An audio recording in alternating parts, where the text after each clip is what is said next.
I'm here today to oppose the rezoning of 105 Kiefer. When we consider the rapid changes of development going on in Chinatown today, we need to fully understand how the new forms of racism, classism, and white supremacy affect multiple communities, not just the Chinese community, which to me makes the rezoning of 105 Kiefer all the more devastating as if it wasn't problematic enough. So many unnamed others in history are my adopted ancestors. I commemorate them today by speaking in opposition to the BD proposal on 105 Kiefer. It's been repeated these past 3+ days, but I will reiterate. Just because it's called social housing doesn't mean that it's actually affordable to those who most need it. It is becoming more and more apparent to me that what is happening here now is simply a continuation to what has happened to Chinatown in the past. The differences are, instead of burning buildings, they are being torn down for redevelopment. Instead of smashing windows, they are being covered up with wooden boarding, for lease signs, and feel-good attempts at looking to promote Chinese heritage. Instead of white people marching down the streets with torches, we have rich, upper and middle class white folks opening up high-end coffee shops, expensive restaurants, fancy grocery stores, and zones of exclusion. Instead of Chinese people being forced into a community, they are now being forced out, alongside poor, low income, and disabled people, regardless of ethnicity. For some time, people from my community were simply not allowed to live anywhere else. Now you are telling us we cannot stay, and some of us have nowhere to go. I didn't grow up in Chinatown. I don't have ancestors who grew up in Chinatown. So at first I was like, who am I to be here? And I really questioned my role. Am I taking up space that somebody else could have? If it weren't for the fact that people are like, hey, come here, do this. If no one's inviting me, I wouldn't be coming. But if I'm invited, then yeah, that is a huge motivation. I think something important for people to think about is what is your role in Chinatown? What are you doing in Chinatown? There's so many layers to it. I mean, the first layer is that like we're on unceded indigenous territory, so it's like stolen, right? And on top of that, Chinatown was built with a history of legislative discrimination. We can go anywhere else. What am I doing to the people around me, and what am I doing to myself when I'm there? My involvement was sort of continuing history and keeping something that has always been alive.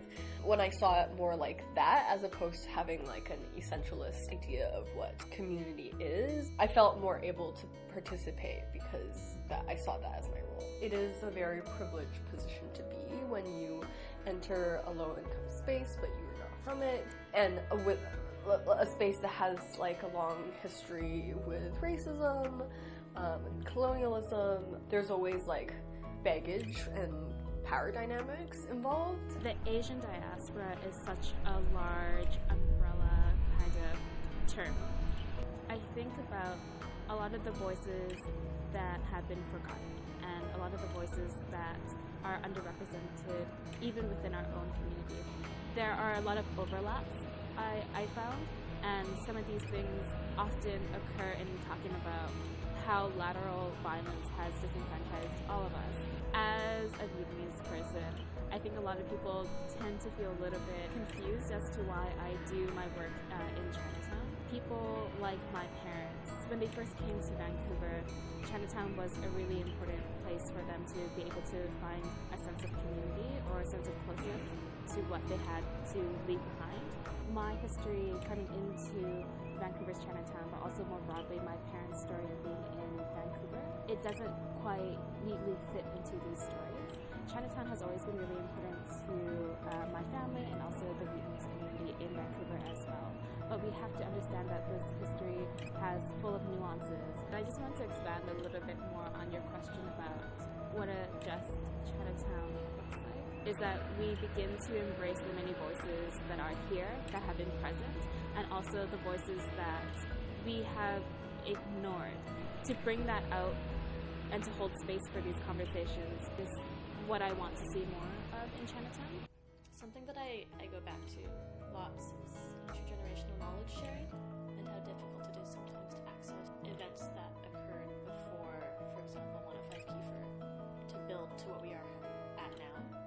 Something I really wish, and I think that is happening very slowly, is that there are more matriarchs who are able to pass down those stories in the ways that matriarchs do. There are quieter moments experiences are art. The things that we hold in our hearts are art. The yearning that we have for identity and belonging is art.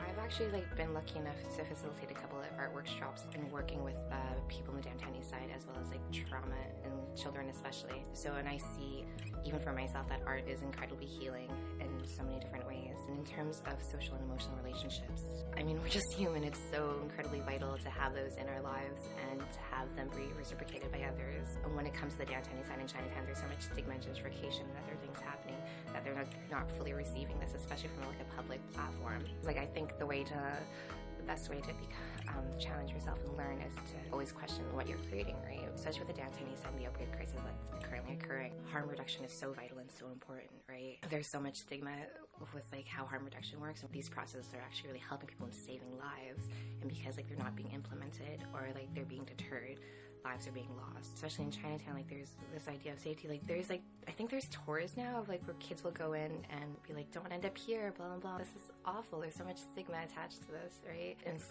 just also creating unsafe spaces for these individuals who reside here. What I would personally like to see in terms of community organizing is more acknowledgement that there isn't just one community. I think when people say Chinatown or the downtown east side, there are a lot of connotations attached with that, and people have an imagined view of what that demographic is. Chinatown is situated in the downtown east side, but they're almost viewed as two separate entities, that there should be an acknowledgement that they are their own things, but I don't think that they can exist in stasis of each other. It's often viewed as there being a finite amount of resources and community groups having to compete for certain things. Emotional and social relationships are really, for me, everything about organizing. Before, to be honest, I felt a little bit, not unwelcome, but a little out of place in Chinatown, mainly because I'm not Chinese. So those relationships sort of reminded me that historically as well as presently, people exist, thrive in Chinatown because of interrelations with one another, and not because you're part of a certain ethnic group or whatever. One thing that I do get frustrated in organizing is that because you have to form strategic relationships with certain groups, with certain people, that's understandable because that's how you get your organizing to have an actual impact.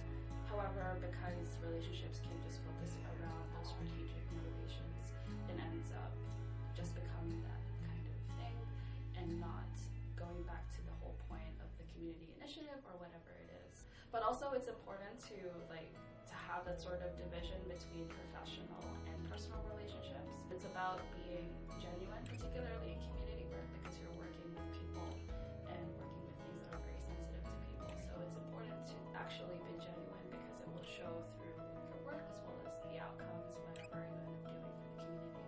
I mean, no one's exactly told me you can't be here because you're not Chinese, but thinking about being that sort of odd one out, things like East Asian privilege and feeling perhaps of ownership of the neighborhood, intercommunity relations based on historical ties, such as between East Asian Chinese communities with Black communities, for instance, as well as considering Vietnamese refugees who found solace in Chinatown, the historical presence of indigenous peoples in Chinatown before it was Chinatown, but also after it became Chinatown. It's weird because I have all of these relationships to Chinatown, I have all of these ties, but I still, even now, don't consider myself part of the Chinatown community. I'm actually not sure if it is my ethnicity or I didn't grow up here, for example. I don't want to take up space where I shouldn't be.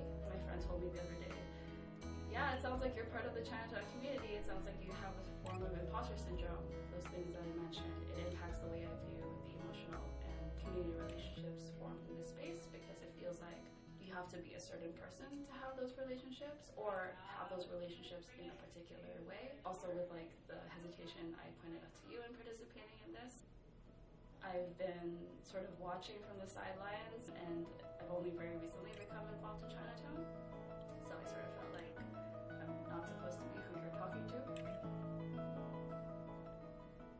What I imagine for Chinatown is everybody's needs get met and taken care of, and people have a place to go and feel like they can belong and that they can learn and that they can connect with other people and feel cared for. That's the dream. Yeah, that's the dream.